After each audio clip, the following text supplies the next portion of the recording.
Hello friends, welcome or welcome back to my channel. My name is Danny and today we're going to go through some of my most recent horror reads.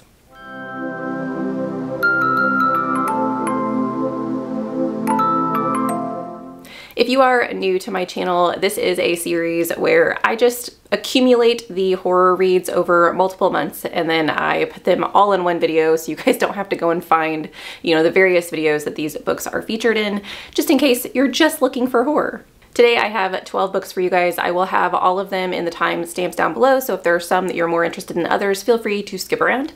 I will also tell you that I am going to do this in ranking order, so my least favorite will be first and my favorite horror read recently will be last. With these books, I will be pretty short and succinct with my descriptions, but if there is a book in this list that I have talked about more at length at a different video, I will make sure and link that in the cards so you guys can go to that video if you want more of my thoughts. If there is a book that I haven't talked about on my channel yet and you would like to know more about it, just let me know in the comments down below and I would love to chat with you guys. Now, without further ado, let's get to the books. The 12th book on this list, so the book that I liked the least out of all of these, is She Is a Haunting. I rated this 2 stars. This is a YA horror, and I do think that that's part of the reason that I didn't get on with this book, but there are a couple other things that I'll mention. The main premise of this book is we have a Vietnamese American family that is struggling financially, and their daughter, who's the main character, is going to college, and so that does put a financial burden on the family. The father is no longer in the picture. He lives in Vietnam. He's fixing up a home over in Vietnam, and they don't really have any contact with him, but the daughter, who is going to college, in order to not allow her mother to pay for her college, she decides to make a deal with her father and she'll go to Vietnam and stay with him for a little bit during the summer in order for him to pay for some of her college. However, when she gets there in this house that he is rebuilding, she finds out that the house is haunted. She wakes up in the middle of the night paralyzed. There's some kind of creepy things going on with some insect life, and there are weird vibes that she maybe shouldn't eat anything in the house. And then you kind of follow the events after that of her needing to stay because she needs this money, but not wanting to stay because it's clearly haunted. There's also a sapphic relationship involved in this book, and I think the relationship and the focus on the relationship is one of the reasons I really didn't enjoy this book. I enjoy a romantic subplot typically. However, in a horror novel, I do think that it needs to be done with care, and I need to believe that the characters are truly horrified by what is going on and the events that are happening, and that's really negated by an obsession or a focus on a relationship in times of peril. And so that was one of my biggest issues with this storyline, is that we have these really horrible things going on, and sometimes our main character is just thinking about this relationship that she wants to have. And it's a little unbelievable to me. The dialogue also is very YA from this main character, which does make sense because she's in college, so that's fine. It's just not something that really connects me with the storyline. And overall, I don't think that the book does a good enough job creating tension and really allowing the reader to immerse themselves in this really horrifying situation that this family is in. Number 11 is Our Share of the Night, and this was vlogged in the Battle of the Booktubers host vlog round 1, so I will put that up in the cards if you guys want more thoughts than I'm going to give you here. This book, you follow a father and a son and their journey across the country to escape something, and you're not quite sure what. There's definitely some supernatural elements going on. The boy seems to have some type of magical skills, but you're not sure why or how. You learn that very early on, that he sees things that maybe he shouldn't see, and his father is trying to protect him from it. So it's the general premise. I will tell you up front that this is well, maybe I won't. Maybe that's a little bit of a spoiler. If you want a lot of details, go and watch that vlog. I would definitely check trigger warnings for this book. That is one of the reasons that I rated this a 2.75, was because of some of the things in this book that are very harmful, and I think that the book potentially could have been written without them, specifically child abuse. And so that I was a little leery of. The book does have a very interesting timeline. You switch times as well as main characters as you go through the book. I think it's split into parts, if I remember correctly. I also think, though, that even though the timeline is very interesting, the book is very long, and there are so many little tiny things in the entire story that you really do have to pay attention to, and they're not brought up until like later on, which is fine, but in a 27-hour audiobook, because I read this on audio, it's a little intense. Coming in at number 10 is Incidents Around the House, and I rated this a 3-star. This follows a young girl who has some type of a being that lives in her closet, and she is trying to not allow this being to interact with her parents, essentially trying to protect her parents. And so throughout the storyline, you are in the little kid's head. I think she's 8, if I remember correctly. This book does do an excellent job at creating an eerie atmosphere. I was creeped out.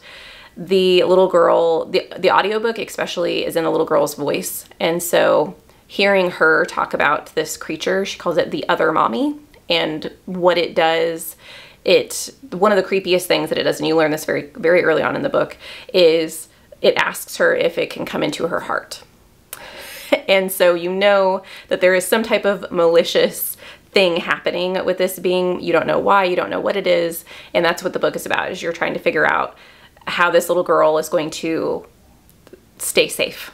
And I really enjoyed the atmosphere, as I've said, but I did not enjoy the ending of this book. There were a lot of decisions that the adults in this book make that I don't understand, and it just kind of seems like they were bumbling around. The ending also chooses not to explain certain things. And a lot of horror novels do this, which I like an ambiguous ending, but that's not what this was.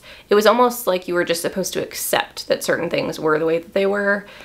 And I don't like that. I think that I need a little bit more creativity when you create this big monster with all of these rules surrounding what it's doing and why it's doing it. I need to have more explanation in the end. Number 9, Annihilation. This was also a 3-star.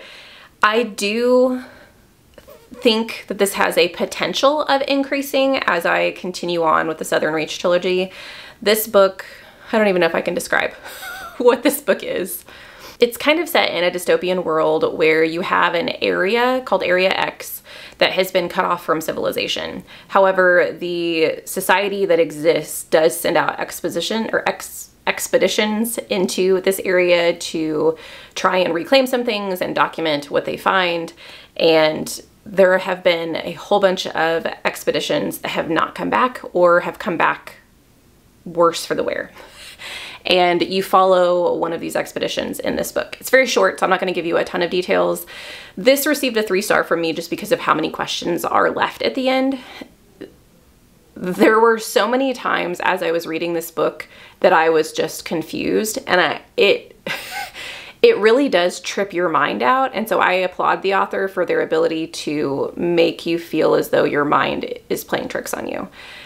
I just don't know if that's going to pay off with the rest of the series. So I'm leaving it at a 3-star for now. It could increase because I have heard that you shouldn't just read the first book. You have to read the entire trilogy before you really get a feel of what's going on. So it's sitting at a 3-star right now. We'll see. Number 8 is Red Rabbit, which I rated a 3.5. This is a Western fantasy horror. And the general premise is that you have a witch in a specific area that has a bounty on her head, and there are bounty hunters that are heading to kind of collect her or kill her for this village or town that she lives in. And you get to follow the people who are headed towards her. There is also, within the people that are heading towards her, it's definitely a journey story. You gain people along the way. You're building up kind of this posse as you go, and they're definitely a ragtag gang that eventually get to that place. But the main character, or not the main character, but the namesake of the book, Rabbit, is a little girl who is mute, who is traveling with them, and there's definitely something odd about Rabbit. I think that this book would have worked better for me if it wasn't a Western. Which I know, I knew going into it that it was Western themed, but I guess I just assumed that it would be a little bit more modern. It's very much like stagecoaches, cowboy, like giddy up, not humor, but like dryness of the story, that definitely fits with what's going on here. This is another one that I think that a lot of things could have been explained better. There weren't very many characters that I enjoyed in this book, including really Rabbit. I do think that her character was very interesting and I wanted to know more about her. And so I think had we gotten to really dive into some of the things that we learn about Rabbit, I would have maybe enjoyed it more as well. And it wasn't bad. 3.5 is not a bad rating. It's just not, it didn't engross me as much as I wanted it to. Number 7 is my most recent read, and that is Summer Suns. I rated this a 3.75. This is a Southern Gothic horror about two boys, well, men, they're college-aged guys, and one of them went to college and ended up supposedly committing suicide. And the other, which was his best friend, got left behind, ends up coming to this college campus and is trying to figure out what happened to him. Did he commit suicide, or was there something nefarious going on? And you also know that the boys in this book have something sinister connected to both of them. There is some dark past that you learn throughout the storyline that allows them a little bit of the supernatural in their everyday lives. That's kind of all I'm going to tell you about that. I really enjoyed the dark components of this book. The writing is beautiful, and the really spooky, creepy scenes I thought were just really gorgeously written. There's one scene in a graveyard where one of the characters touches the ground and something specific happens, and the way that it is described, I really did enjoy. I really did enjoy the end of this book, specifically with the relationship and what the author did in order to make the relationship more healthy and to recognize what a non-healthy relationship looks like. And that's kind of all I'm going to say about that. I do think there are some elements of this story that could be improved upon, specifically the ending of the horror narrative in the book. So the culminating events regarding the supernatural, regarding the things that are happening in this storyline, I think could have been explained better and not rushed through. There were some decisions and some actions at the end that got results that I don't think they should have, unless there was some reasoning behind what was going on. So that, and I do think this book does have street racing in it. And while I think those scenes were very well done, I just don't care about street racing. And so every time we were in those scenes, the details were fine, but they were kind of lost on me because I don't really care about street racing. But if you do enjoy that, I do think that you would really like this book. Number 6 is This Wretched Valley, which is a 3.75 star. I talked about this and the incidents around the house in my ranking new releases video that I did, so I will link that in the cards if you guys are interested in my more detailed thoughts. This book features a group of 4 individuals who go out into the woods to explore a bluff that has never been climbed before. 2 of them are climbers, one of them is like a technology person, and one of them, I can't remember, is like a media person. And a lot of the people in the area tell them not to go to this area, not to go to that area of the woods because people have gone missing. There's some serious circumstances surrounding that plot of woods and people avoid it. They don't listen, they go out anyway, and events ensue. I loved the atmosphere in this book. It was a lot of fun. It is definitely horrific what happens to these individuals, and I think that the entrapment of like the woods around you, not being able to escape an area, not being able to trust the people around you or what your eyes are showing you is a very intense feeling, and I did appreciate how that was written in this book. This book I do think fell short for me in the ending once again. There was hints at explanation, but a lot of it was left unsaid, and I think that the ending was rushed as well. So I think that it could have been better in the end. Number 5 is Moon of the Turning Leaves, and this is a 4-star. This is the second book in the Moon series. The first one is Moon of the Crusted Snow. I didn't know whether or not to include this on this list because I really didn't think that this was a horror novel, but it is classified as horror in Goodreads. If you like dystopian novels, I think that you should give these two a try. They are very spooky, and I do think that the first one I would maybe consider horror because of some of the things that happen. In the second one, it's really just people trying to live in a world where society has collapsed. And I did think it's very beautifully written. I think that the characters in the story and the continuation of this journey that is started in the first book, I did appreciate.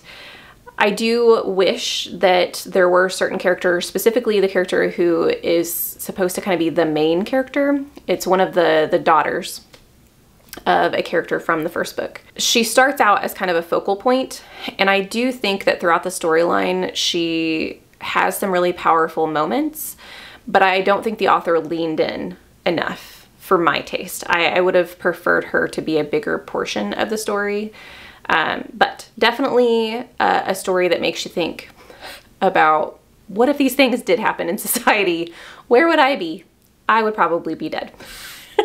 Number 4 is Theme Music, which I rated a 4.25. This is a book that features a woman who I think is in her mid-20s, and she has a sordid past. Her entire family was murdered by her father when she was a baby. And it's a story that a lot of people know about. The house has never been lived in again, and she was raised by her aunt and uncle, and it's not something that a lot of people like to talk about. Well, as an adult who is getting ready to settle down with her boyfriend, she wants to have answers about her past, and her house, or her childhood home, comes up for sale, and she decides to buy it. She wants to move back into her childhood home. Her boyfriend says no, refuses to move in, so she moves in alone.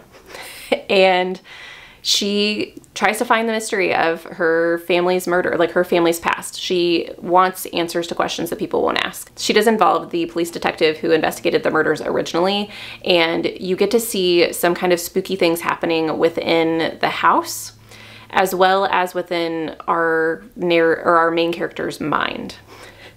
I do really like where this story went. I liked the fact that this story makes you question what exactly is happening and what is real. It's very fun. Number 3 is Pale House Devils, and this I rated a 4.25. I'm not going to tell you too much about this because it's like a 4-hour audiobook and I don't want to give anything away. You just need to know that there are 2 detectives. One of them is dead, one of them is alive, and they are working together to do certain things that they're hired to do. This one case that you follow, they are trying to get rid of an entity that is haunting a house. And I just thought this was a lot of fun.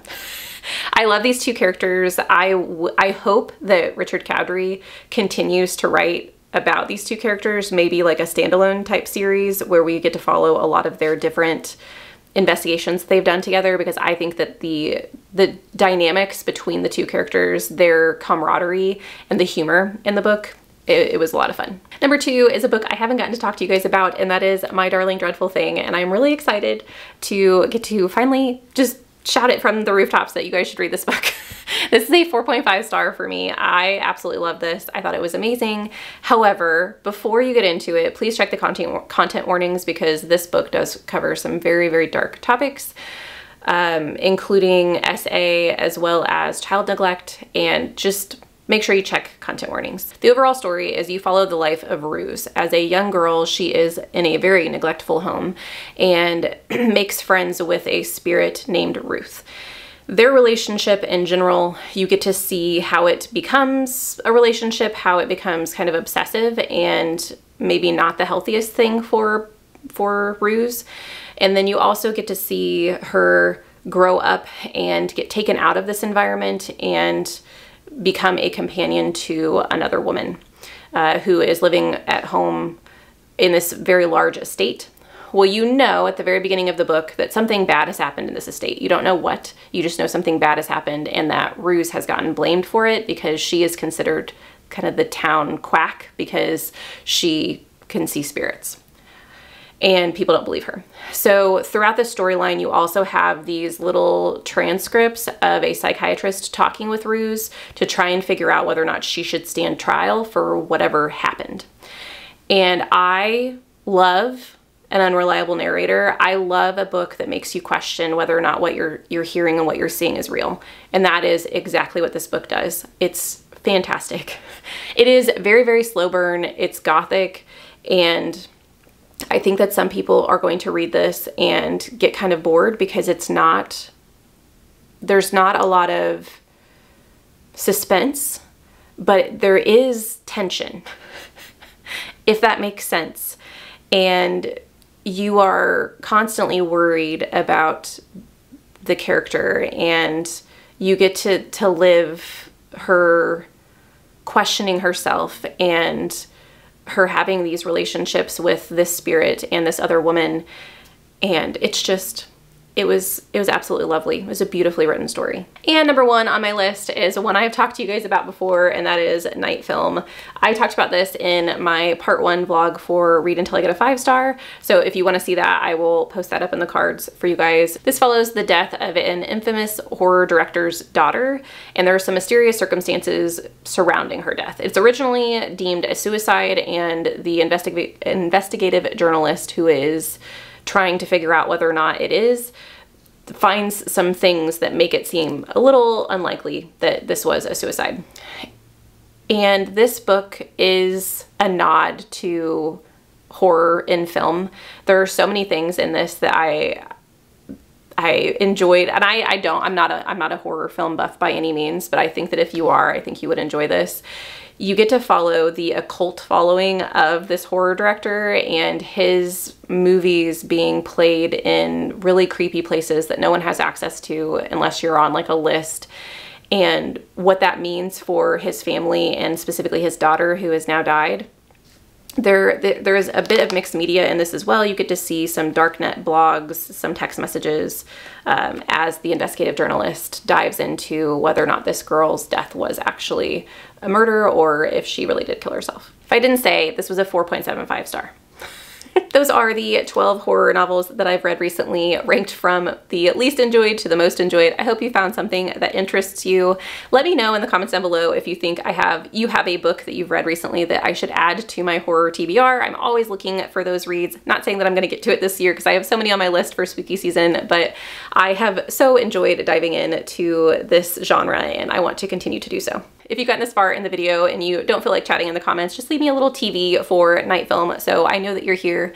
Thank you guys so much for watching this video. I hope you have a lovely evening, and I'll see you in the next one. Bye.